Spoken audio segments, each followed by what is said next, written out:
கிழக்கிலோ කවර ප්‍රදේශකවත් எந்த ஒரு பகுதியிலுமே සිංහල වාදයකට අපි ඉඩ නොදෙන බවම සාතික කරනවා. எந்த ஒரு இனவாதத்துக்கும் நாங்கள் இடமளிக்க மாட்டோம் என்று சிங்களமாக இருக்கட்டும், தமிழாக இருக்கட்டும், முஸ்லிமாக இருக்கட்டும், කිසිදු ජාතියකින් අපිට අවශ්‍ය මොනවද රටක්? எங்களுக்கு எவ்வாறான ஒரு நாடு தேவை? අපි සහෝදරත්වයෙන් அனைவரையும் இன்பத்துடன் வருக வரவேற்று வரவேற்றுக் கொள்கின்றோம்.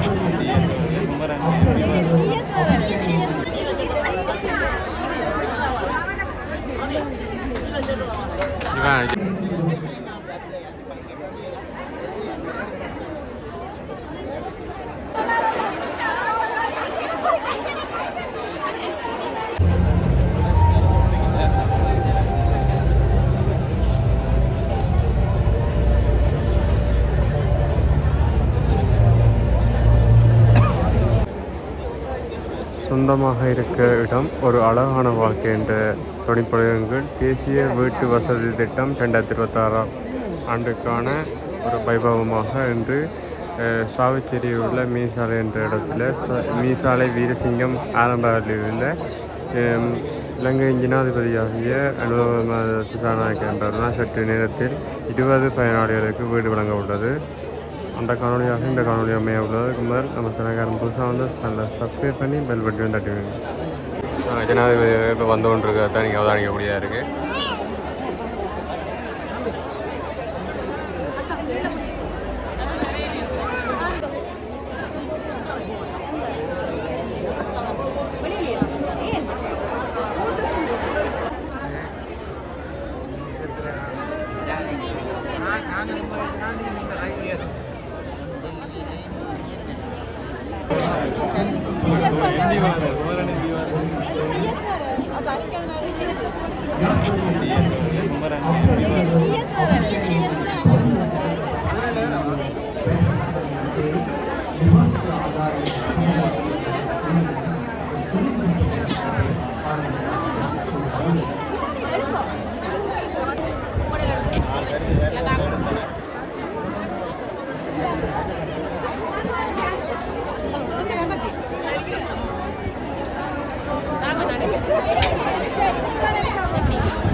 ஜனாதிபதி பாரத கைதட்டி உற்சாகப்படுத்த தென்மராட்சி மக்கள்.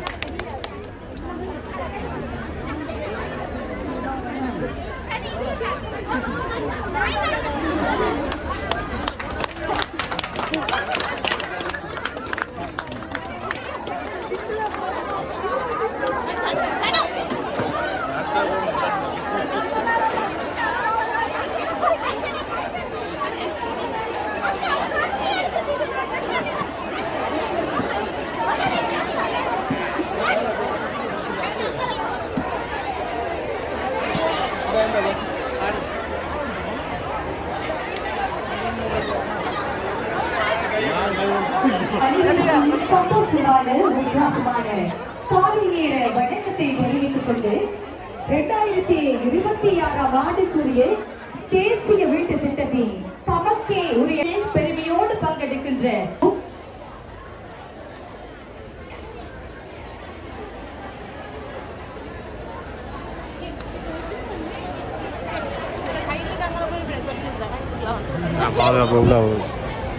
ட்ரக்குகளெல்லாம் பெறுகிறாங்க முன்னுக்கு 2026ஆம் ஆண்டுக்குரிய தேசிய வீட்டு திட்டம் தமக்கே உரிய இடம் அழகான வாழ்க்கை எனும் தொனிப்பொருளில் அனைவரையும் இன்பத்துடன் வருக வருகவென்று வரவேற்றுக் கொள்கின்றோம். இனி கலந்து சிறப்பித்துக் கொண்டிருக்கின்ற இலங்கை ஜனநாயக சோசலிஸ்ட் குடியரசின் அதிமீதக ஜனாதிபதி அனுரகுமார திசாநாயக்க அவர்களையும் அத்தனை அதிதிகள் பொதுமக்கள் உங்கள் அனைவரையும் வரவேற்று தங்களது அரங்கமதில் வரவேற்பு நடனம் அரங்கம் காண இருக்கின்றது. இது வரவேற்பு நடனத்தை மகிழ்ச்சிப்படுத்துகின்றது. இந்த ஆண்டு வடக்கு மற்றும் கிழக்கு மாகாணங்களில் இடம்பெயர்ந்தவர்களுக்கான நிரந்தர வீட்டு கட்டுமான திட்டத்திற்காக 2026 வரவு செலவு திட்டத்தின் மூலம் 2500 வீடுகளை நிர்மாணிக்க கௌரவ ஜனாதிபதி அறிவுறுத்தியுள்ளார். அதன்படி இந்த நிகழ்விற்கு வருகை தந்துள்ள இலங்கை ஜனநாயக சோசலிஸ்ட் குடியரசின் அதிமீதக ஜனாதிபதி அனுரகுமார திசாநாயக்க அவர்களை பணிவென்பாக வருகவென்று வரவேற்றுக் கொள்கின்றேன். வீடமைப்பு கட்டமைப்பு மற்றும் நீர் வழங்கின் அமைச்சர் கௌரவ அமைச்சர் அவர்களையும் நிகழ்ச்சிக்கு வருகவென்று வரவேற்பதில் நான் பெருமிதம் அடைகின்றேன்.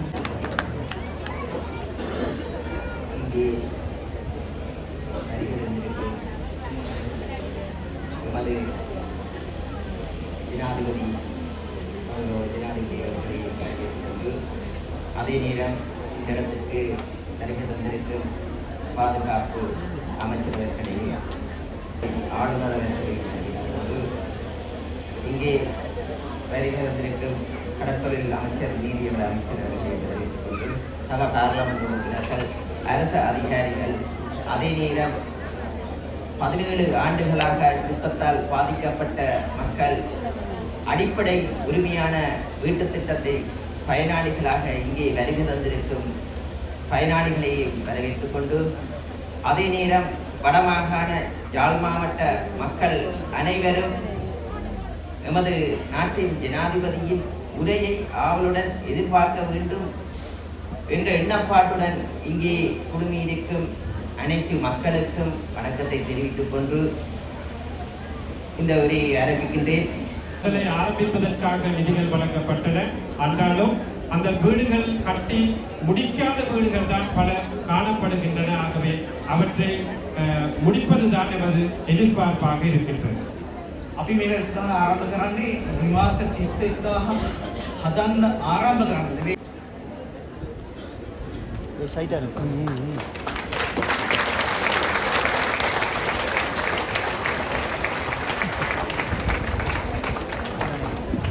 வணக்கம். அன்புடன் අපි නිවාස ආරම්භ ආරක්ෂක මාධ්‍යතුමා ආධිකාරතුමා ගම්මරු පොලිස්පතිතුමා නිලධාරීන් සහ මේ ප්‍රදේශයේ අම්මලා තාත්තා அனைவருக்கும் காலை வணக்கம்.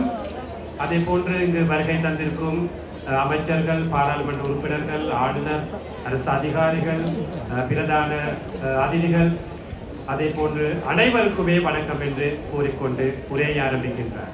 අද අපි ආරම්භ කරන්නේ විශේෂයෙන්ම දීර්ඝ කාලයක් යුද්ධෙන් පසුව විශාල නිවාස ප්‍රමාණයක් හානියට පත් වුණා.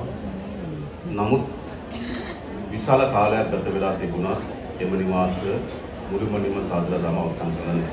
நாங்கள் இன்றைய தினத்திலே ஆரம்பிப்பது யுத்தத்தால் பாதிக்கப்பட்ட அந்த மக்களுடைய வீட்டு வசதிகளை பெற்றுக் கொடுக்கும் அந்த திட்டம். உங்களுக்கு தெரியும், யுத்தம் ஆரம்பித்து பல வருடங்கள் கடந்தாலும் இன்னமும் அந்த வீட்டு திட்டங்கள் செய்து முடிக்கவில்லை. ஆகவே அந்த பூர்த்தியாகாத அந்த திட்டத்தை தான் நாங்கள் பூர்த்தி செய்வதற்காக இந்த திட்டத்தை ஆரம்பிக்கின்றோம். මම දන්නවා මේ යාපන දිස්ත්‍රික්කයේ ජීවත් වෙන බොහෝ ජනතාව යුද්ධ කාලෙත් අවතැන් වෙලා හිටියා. දැන් යුද්ධයෙන් පස්සෙත් අවතැන් වෙලා ඉන්නවා. எனக்கு தெரியும், இந்த யாழ் மாவட்ட மக்கள், இந்த வடமாகாண மக்கள் யுத்த காலத்திலும் நீங்கள் இடம்பெயர்ந்திருந்தீர்கள். யுத்தத்திற்கு பிறகும் இடம்பெயர்ந்து முகாம்களிலே வாழ்ந்து கொண்டு வந்தீர்கள். දීර්ඝ කාලයක් තමන්ගේම නිවසක් නැතුව තමන්ටම තැනක් නැතුව පවුලක් ජීවත් වීම ඒ තරම් යුක්ති සහගත දෙයක් නෙවෙයි. நீண்ட காலமாக அந்த ஒரு வீடு இல்லாமல், தனக்கே ஒரு இடம் ஒன்று இல்லாமல் தொடர்ச்சியாக வாழ்வது இலகுவான காரியம் அல்ல. එනිසා අපේ ආණ්ඩුවේ අපේක්ෂාව අපේ කාලය ඇතුළත යුද්ධෙන් අවතැන් වී සිටින සියලු ජනතාවගේ නිවාස ප්‍රශ්නය අපි විසඳනවා. ஆகவே எமது எதிர்பார்ப்பு இந்த யுத்தத்தால் பாதிக்கப்பட்ட அனைத்து மக்களுடைய வீட்டு வசதிகளையும் எமது ஆட்சியின் கீழ் செய்து கொடுப்பதுதான் எமது எதிர்பார்ப்பாக இருக்கின்றது. මම දන්නවා මේ ප්‍රදේශවල ජනතාව විශාල බලාපොරොත්තුවකින් සහ நீங்கள் முன்வந்தீர்கள். සැලකිලි ප්‍රමාණයකට සාමාන්‍යයෙන් තිබුණු මේ පළාත්වල තියෙන ආණ්ඩුවත් එක්ක විරුද්ධ, තියෙන ආණ්ඩුවත් එක්ක එකඟ නොවන මතවාදයක් තමයි දීර්ඝ කාලයක් තිස්සේ තිබ්බේ. எங்களுக்கு தெரியும், நீண்ட நாட்களாக இந்த பகுதியிலே இருந்த அரசியல் என்பது அரசாங்கத்திற்கு எதிரான கருத்துக்களை சொல்லும், எதிரான ஒரு நிலைப்பாட்டில் இருந்த அரசியல் தான் இந்த பகுதியிலே. அரசாங்கம் மக்களுடைய சொத்துக்களை களவெடுப்பதானால், ආණ්ඩුව පොදු ජනතාව ගැන කල්පනා කරන්නේ නැත්නම්, அரசாங்கம் பொதுமக்களை பற்றி சிந்திக்காமல் இருப்பதானால், ආණ්ඩුව ඒ අය ගැන විතරක් නම් කල්පනා කරන්නේ, அரசாங்கம் தம்மை பற்றி மட்டுமே சிந்திப்பதானால், ජනතාව සහ ආණ්ඩුව ඈත් වීම වළක්වන්න බැහැ.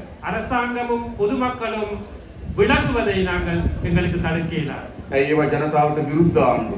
ஏனென்றால் அவை அனைத்துமே அரசாங்கத்துக்கு எதிரான அரசாங்கங்களாகத்தான் காணப்பட்டது. ගැටුම් හදන ආණ්ඩු.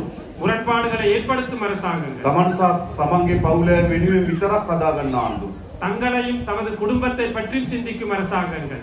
හැබැයි ලංකාවේ පළමු වතාවට ආණ්ඩුවක් හැදලා තිබෙනවා. මේ රටේ පොදු ජනතාවගේ ආණ්ඩුව.